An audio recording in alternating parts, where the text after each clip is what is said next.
More efficiency, more control, good aesthetic appearance. This is what Desert Phoenix has achieved with its heating and cooling system.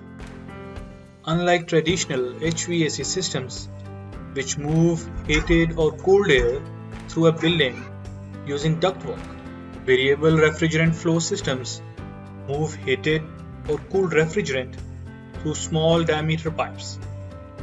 That refrigerant passes through coils and individual heating and cooling units. A fan in each unit blows air over the coils, heating and cooling each room. Desert Phoenix Smart House implements benefits of the VRF system.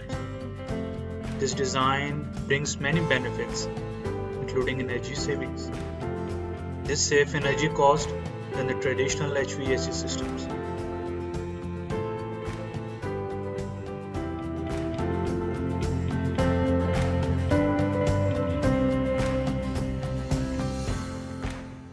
We have incorporated zone-wise independent control in our house. It can independently cool different rooms in the building at the same time, and unused rooms' climate controls can be switched off entirely.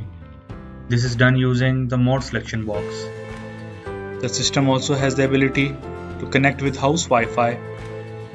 This allows its control in the hands of the user by having automatic performance reports to the smartphones or computers.